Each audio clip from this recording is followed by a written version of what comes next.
Illum merġajna ġejna fil-Gran Kastell ta' Għawdex u propju fit-triq fejn sa ftit ta' żmien ilu kien hemm l-armerija u hemm ukoll it-torri li jiddefendi d-daħla prinċipali ta' din il-belt.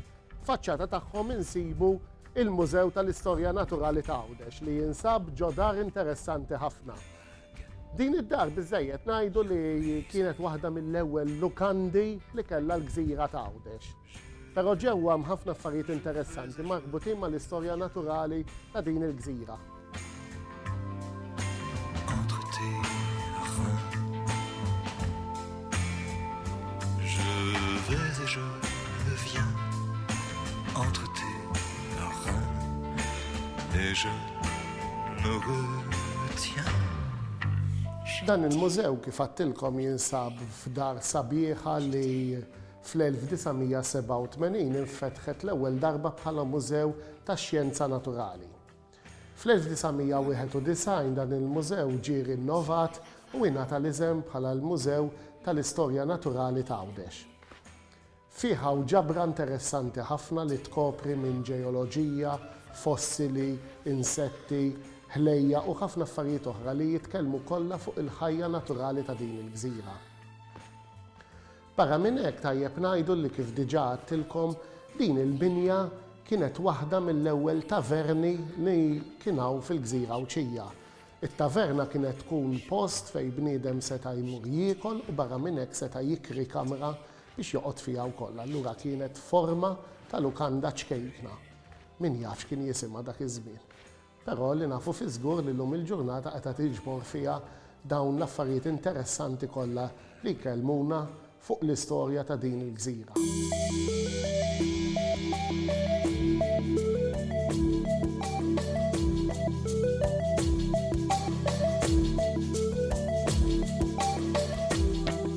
Ovvjament gżira bħal mija Għawdex il-ħajja sottomarina fl-ibħra tal-madwar hija importanti ħafna. U f'parti minn dan il-mużew insibu spjegazzjoni ta' wħud mill-ħlejja u l-ħut li nsibu fl-intorni tal-gżira ta' Għawdex. Per eżempju din il-ħut ta' stramba li taraw warajja hija dik li bil-Malti nsejħula l-mona.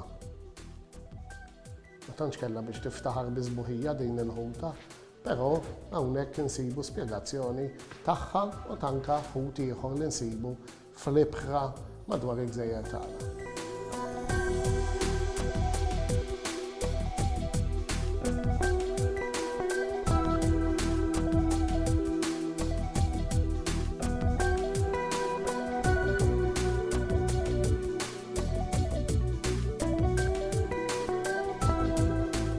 Apparti diversi esebiti f'dan il-mużew li kif għattilkom jitkellmu fuq l-istorja naturali ta' Għawdex, dan il-mużew jipposjedi wkoll numru ta' kollezzjonijiet, bħal pereżempju il-kollezzjoni tal-minerali li għalkemm m'għandix rabta direttament mal-Gżejjer tagħna, hija kollezzjoni interessanti li min jiġi jżur dan il-mużew jista' jitgħallem ħafna fuq il-minerali li ssib imferxin madwar il-pjaneta tagħna.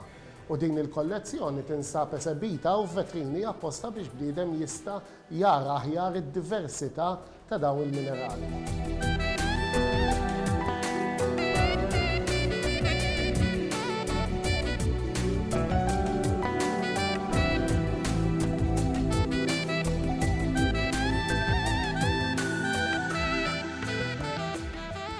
Apparti l-esebiti f'dan il-mużew, bniedem jista' jammira wkoll l-isbuħija tal-arkitettura ta' din id-dar li tinsab fil-Kastell ta' Għawdex. Hawnhekk naraw id-dar oriġinali u naraw ukoll id-diversi modifikazzjonijiet li saru mal-modija ta' żmien fl-istruttura oriġinali. Bniedem jista' jinnota numru ta' ħitan li fihom binja jew aħjar fihom tip ta' bini differenti, arkati differenti u anke turġien. Huma kollha binjiet u aħjar modifikazzjonijiet li saru mal-modija ta' żmien f'post bħal dan li ntuża l diversi għanijiet. Kif għattilkom kien hemm żmien meta kien jintuża bħala lukanda. Kien hemm żmien meta kien jintuża bħala razzett. Dan jiġduh id-diversi marbat li nsibu fil-kantuniera ta' ċertu kmamar f'din id-dar. Dak juri li xi darba kienu jintrabtu l-bejjem hemmhekk. Illum il-ġurnata għandu skop ieħor qed jintuża bħala mużew.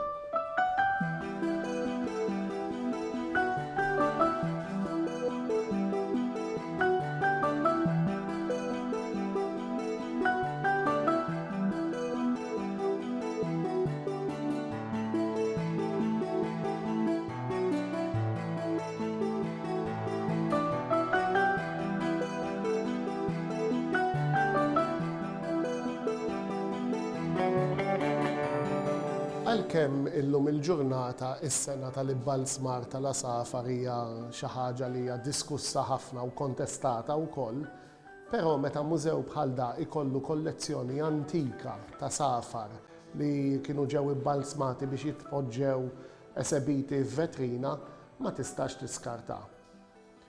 Din l-esebizzjoni ta' dawn l-safar turi numru ta' safar li għandhom rabta mal-gżira ta' Għawdex, speċjalment għasafar li jbejtu fl-irdumijiet li nsibu mad-dawra ta' din il-gżira.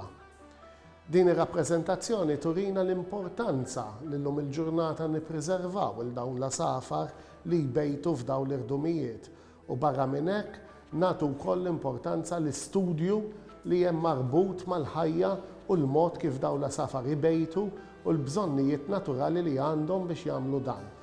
Importanti li dawn l-safar naraw li jibqgħu isibu l-gżejjer tagħna attrajenti biżżejjed biex jistgħu jbejtu tagħhom, jagħmlu l-bejtiet tagħhom fihom u barra minn hekk ipassu minn fuq il-gżejjer tagħna u anke jagħmlu l-bejtiet tagħhom u jgħixu hawnhekk.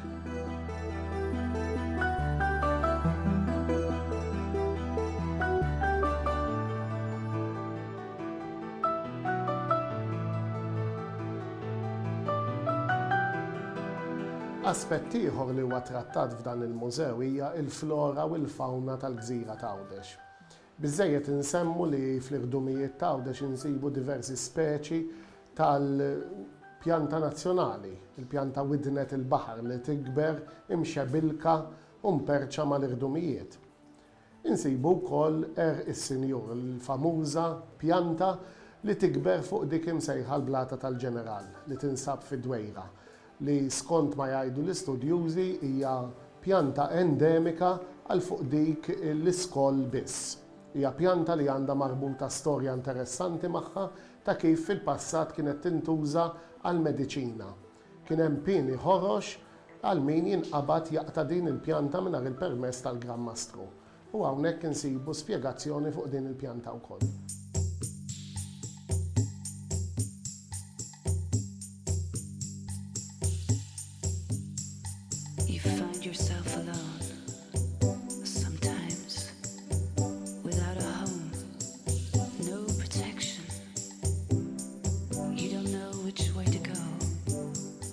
Kif għattilkom dan il-mużew għandu diversi kollezzjonijiet li qegħdin esponuti għal pubbliku.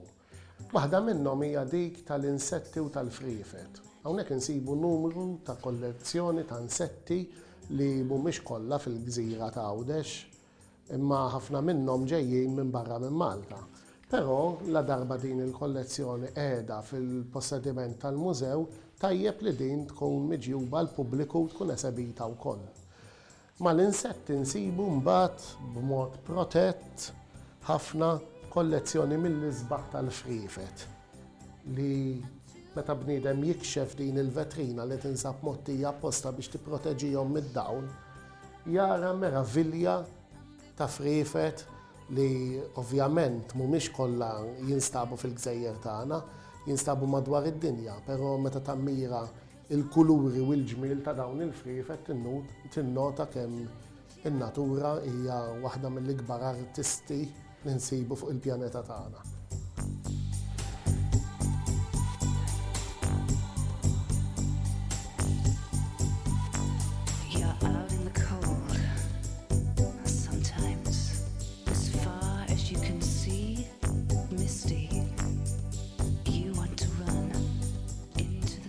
Bħala kollezzjoni qed tara bidla gradwali fejn l-enfasi qed tkun aktar fuq ir-riżorsi naturali li nsibu fil-Gżejjer Maltin. Din ir-rigward ta' min isemmi is-sala tal-ambjent tal-baħar fejn l-ispecimen, l-ispeċi ma tħallewx f'iżolazzjoni ġewwa showcases imma tpoġġew iktar f'kuntest ta' ekosistema. Ta' min isemmu wkoll il-ġebla tal-qamar, oġġett uniku u importanti li nsibu f'dan il-mużew li issa tpoġġiet f'post aktar prominenti u fl-istess ħin qed gawdi minn aktar sigurtà. Ovvjament il-kollezzjoni fiha ħafna xwieħed japprezza, iżda u jgħid ma jistax ma jipprezzax ukoll l-istruttura infisa li qiegħda tospita din il-kollezzjoni. Hija binja bi storja twila, storja li toħodna lura għas-seklu 17, fejn fl-oriġini tagħha din kienet 3 djar separati, kif fil-fatt jindika tajjeb it-3 daħliet li għandna fil-faċċata tagħha. Kienu fl-1991 fejn il-binja gawdiet minn restawr meħtieġ u bdiet tiffunzjona bħala mużew u bdiet tilqa' din kollezzjoni eżistenti. Tajjeb ngħidu li infatti hija grazzi għal din funzjoni ta' mużew din il-binja qiegħda tgawdi minn manutenzjoni kontinwa, xi ħaġa li ovvjament qiegħda tassigura anki il-preservazzjoni tagħha.